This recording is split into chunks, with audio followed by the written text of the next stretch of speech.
G'day and welcome to Does It Matter? I want to propose an idea that shouldn't be controversial and shouldn't be surprising to anyone, but over the last 15 years of woke insanity and the oligarchs pumping countries with mass migration to solve problems that they're only band-aiding, that aren't actually solvable by those means, we've gotten used to a set of assumptions that are just bullshit. They're wrong. And I'll explain how.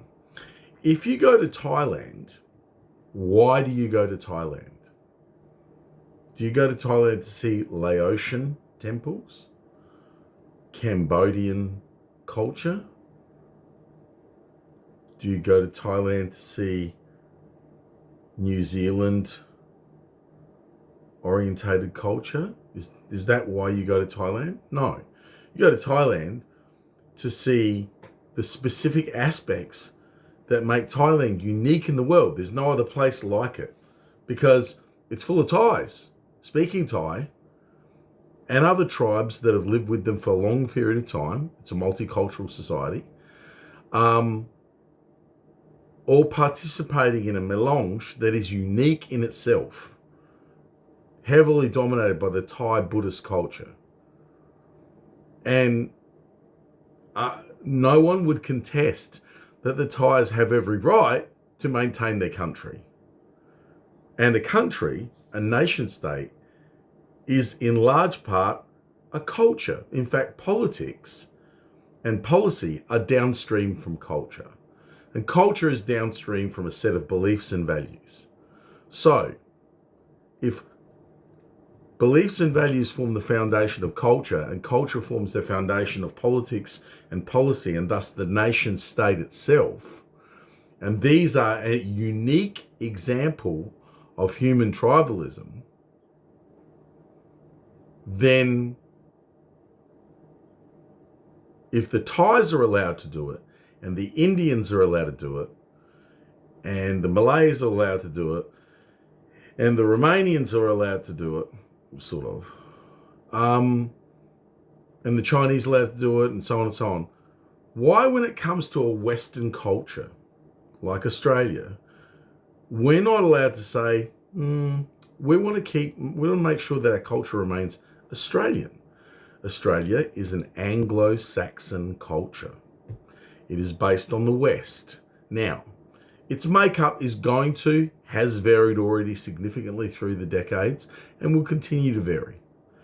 But culturally, it remains a Anglo-Saxon or Western culture based upon Abrahamic faiths, based upon continental philosophy, based upon the Renaissance period in particular, the strong religious traditions that go back over 2,000 years, and then on top of that, the Renaissance tradition from the Great Enlightenment from the 16th century onwards. We have a rich, unique, one-of-a-kind series of cultures that have emerged from that melange. And yet we, in the West, are not allowed to preserve our cultures. Other countries are. They're encouraged to. Hence all the endless talk about cultural appropriation and such. So we're happy to protect other cultures, but white Western cultures, the cultures that brought the world out of slavery and barbarism, facts. Do your research. You'll see. Those cultures that gave everyone rights, human rights, workers' rights and such, those cultures are not allowed to preserve themselves. They're not allowed to insist on a certain ratio. They're not allowed to keep themselves healthy. Every other culture is allowed to. The Fijians rioted in Fiji because there was an influx, too many Indians were influxing into there. And the Fijian culture, a Fijian leader under, General Rambuka, responded by cracking down first, because he is a bit of a bully, but he did listen to them, and he slowed down the acceptance of Indian immigrants as citizens and even dropped the amount of residents back significantly. He had to listen to the people. The Fijians had a right to say, we want to maintain our culture. We're happy to have an international element in it, but an element, not something that ends up being, 25, 30, 40, 50% of what we are, because we didn't agree to that to begin with. And very few cultures would ever agree to that. Very few cultures would ever agree to being swamped by another culture. It's just not human nature. And to expect it is insanity. The only people who expect this kind of things are fanatic anarchists and communists, people who are their heads are so far up their ideological asses, they can't smell the roses at all.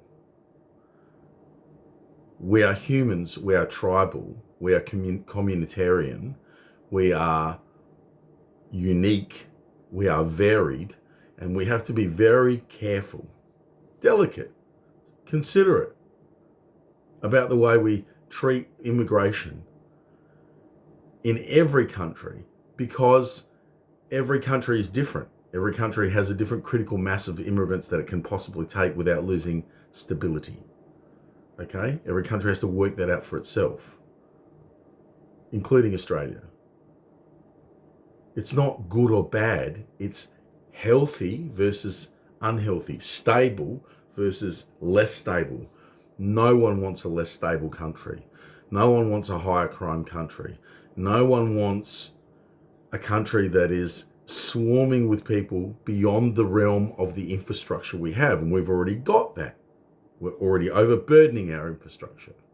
Now, that's not just the problem of excessive migration, which we definitely have. It's a problem with expenditure. It's a problem with, let's charge the mining lobby here who get so much shit for free.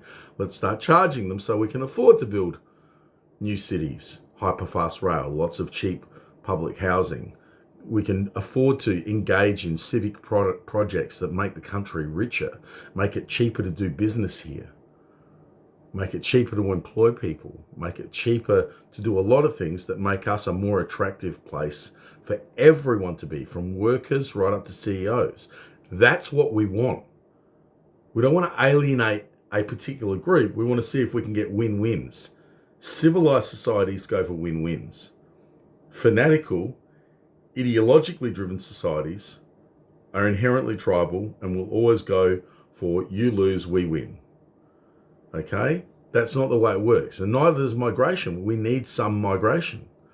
Do we need 300,000 to 400,000 a year? No, we don't need 200,000 a year. We don't need anything near that number. And it does affect our wages. Okay? It does affect our wages, and particular groups that have come in have had distinct effects in local areas, but very large numbers of local areas in terms of crime. Okay? Considering also that 40% of crime is never reported, the problem is substantially worse than we think it is. So the figures, our national crime figures, our ACB figures and our national crime figures, which are more accurate than the Australian Bureau of Statistics figures, they indicate that there's a problem. They don't indicate it to anything close to its actual depth. So where societies are always really far behind the problem. The problem is already happening here at this level, and societies think it's down here, when in reality it's already up here. And it takes ages for the monolith of government to catch up with, and people in general to catch up with, just how bad things can get sometimes. So we need to start thinking ahead further, and we need to think with our heads, not our hearts. I'm an immigrant. My parents brought me here when I was 2. Most of my friends are immigrants. I'm not against immigration.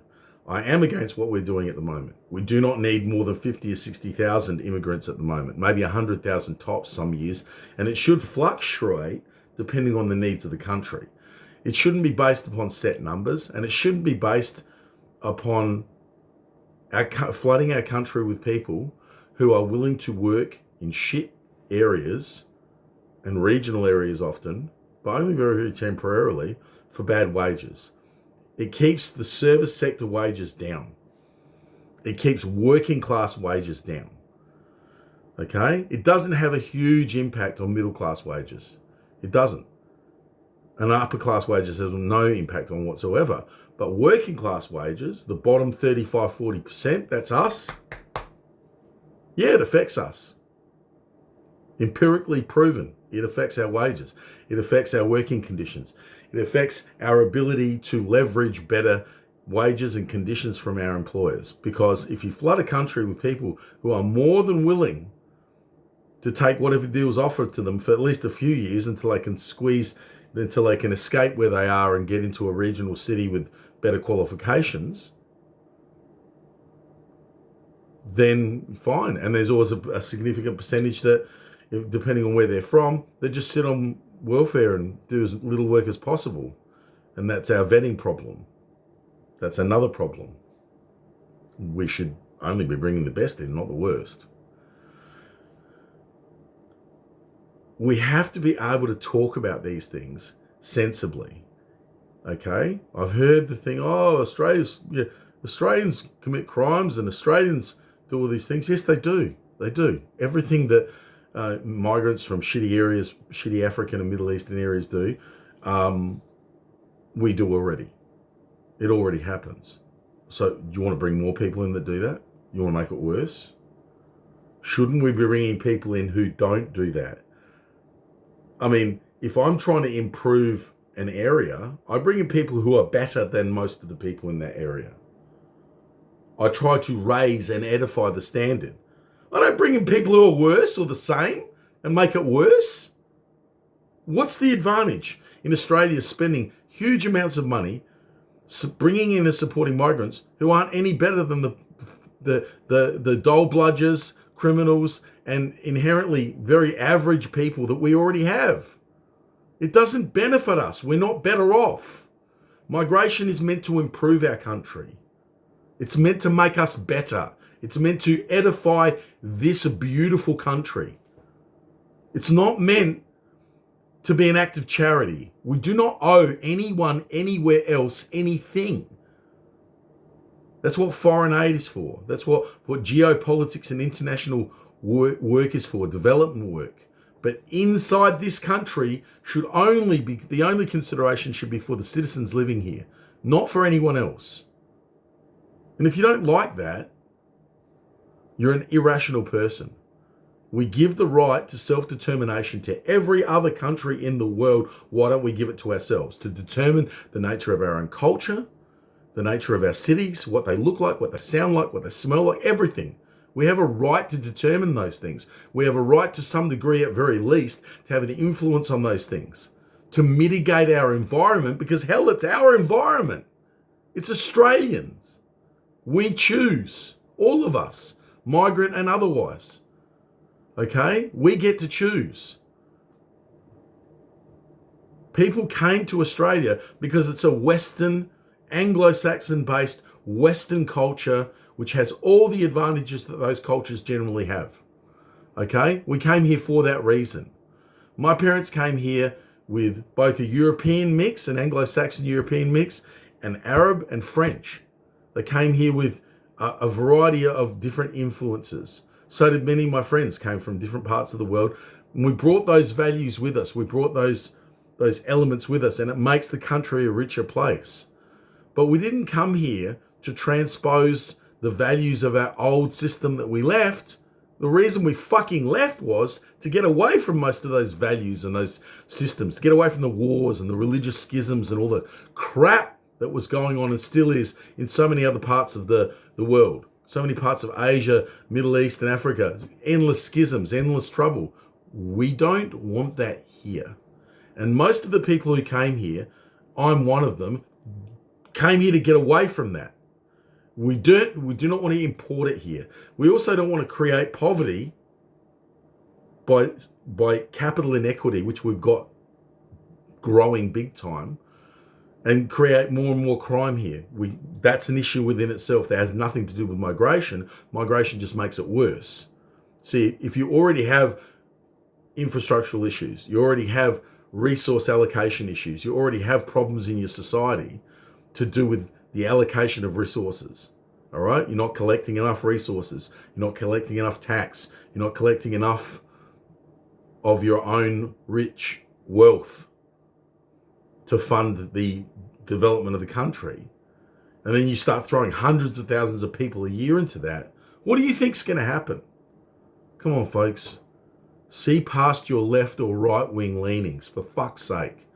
What happens when you throw more people into an already unbalanced mix? You make it worse. It starts spinning even more lopsided than it already was. Okay? We should not be bringing very many people into the country for the next 10 or 15 years. What we should be doing is encouraging this country to go in a direction where people can raise a family easily and comfortably, where one person can buy a house, not two people struggling like hell and crossing fingers nothing goes wrong, which usually does. No, one person can comfortably buy a house. We need to return to that. It has to be facilitated. We need to be in where everyone's worried about the birth rate dropping. We've gone from 2.2 only 40 years ago to 1.5 and declining. There's a profound connection between owning homes and having children. And bringing migrants in doesn't fix it, because they stop having kids when they get here. Within 3 generations at the most, they've reached the same ambient child birth rate that was already there. It falls back into the same hole, because it's an effect of modern culture and economic scarcity. And if we don't change that culture to make families sexy again, make families a good thing again, make relationships permanent rather than transient a series of endless hookups, if we don't, make things and find ways to reshape them, we can make them better. We can grow and evolve, but they need to be something that is better than they are now. And they need to be things that keep people together in stable pair bonds for years and decades to raise families. Families take decades to raise. If you're really honest about raising a family and maintaining the social connections and the social networks of a rich society, you can't have divorce rates of 50, 60% the way we have now. Separation rates, if you add them in, bring it up to about 70 to 80%. That's not a stable society. 10% is about as high as a society can stand before you start seeing some serious fraying. We saw the fraying in our societies in the late 60s and early 70s with the first great divorce waves. Not saying that was all bad, because obviously society wasn't always the greatest in certain ways. We had some real double standards, same as we do today. And we had to address them. But we'd thrown the baby out with the bathwater as usual. That's what humans do. We need to address the nature of our country. And if we can't talk about all these subjects and how they interact, how they overlap, if we can't talk about them because some poor fuckwit is going to get their feelings hurt, you might make more people racist. The people who are going to be racist are going to be racist, and we'll deal with them. The people who are going to be idiots are going to be idiots anyway. It won't stop them. But preventing logical, lateral, empirical conversations that are vital to the health of the nation is treason. You're a traitor if you try to stop that. And you're my enemy. You're my only type of enemy. The enemy of free speech, free thought, and open discussion is my enemy. We're enemies. Good. Understand what you are. You're the enemy to everyone. You're an enemy to everyone. We need to be able to talk with each other, disagree with each other, and live in peace with each other. And that's not going to happen if we keep pouring hundreds of thousands of migrants into the country when we're ill prepared for it. We're incredibly poorly prepared. We don't build enough houses. We have a tax system that needs massive overhaul. We have royalties and tax and mining taxation and resource taxation and distribution systems that need massive overhauls. We have environmental standards that need to be overhauled. We have all kinds of things that need to be done, and they're not being done because we are being forced into stupid, C-grade, D-grade arguments instead of discussing the major economic issues that drive everything else. And we can't do that because of PC woke bullshit. You or people are offended. You'll offend the Islamic people. You'll offend the Sikhs. You'll offend these people. I don't care. Offend. Be offended. Okay? Conversation is not designed to offend you. If it offends you, the first thing you should ask is, why does it offend me? Ask yourself why it offends you. That's a really good starting point. Conversation isn't there to offend you. And if it offends you, you really need to look at yourself rather than the conversation itself. And then, when you've got your shit together, come and have the conversation with us. Let's talk. Let's converse. Let's put our beautiful heads together and solve the fucking problems. Huh? Instead of arguing, constantly trying to be right. I don't care about being right. I care about getting things right. Me doesn't matter. I'm just a person. You're just a person. We're not that important. But our actions and our speech and our thoughts and our actions have impact. And that's important. The country's important. All the people in the country are important. Let's make sure that comes good for most of us. Let's get win-wins going. We're not going to get win-wins while we flood the country with immigrants that we largely do not need. While we continue to keep 30 to 40% of the population desperately poor and the rest getting poorer as well. We've got to solve our economic problems. We've got to solve the problems that late-stage capitalism has developed so we can save it, because I like capitalism. It's just not working very well at the moment. We've got to solve the birth crisis and get ourselves back up to at least two kids per family, at least. We need to make it easier to buy homes so people will have families, so people will have better mental health and better physical health. We need to incentivize people to lay off the carbs. Give them reasons to not be fat and unhealthy. Give them reasons to look after themselves and care for themselves. There are all kinds of intelligent programs out there. Some of them I've come up with, some of them come up with by other people that could really help this country. And they'll never see the light of day in the current environment. They'll never see it. Because this environment is not about solving problems. It's about keeping us divided and arguing and fighting with each other instead of trying to solve the foundational problems that exist underneath what you think is important. And I don't want to sound condescending or patronizing, but a lot of what you guys think is important, it's not that important. It sits on top of other stuff. And it's the other stuff it's sitting on that we got to address. If we address that foundational stuff, the stuff above it will sort itself out very, very quickly. Think about it. It's not rocket science, guys. Fix the foundations and the rest will sort.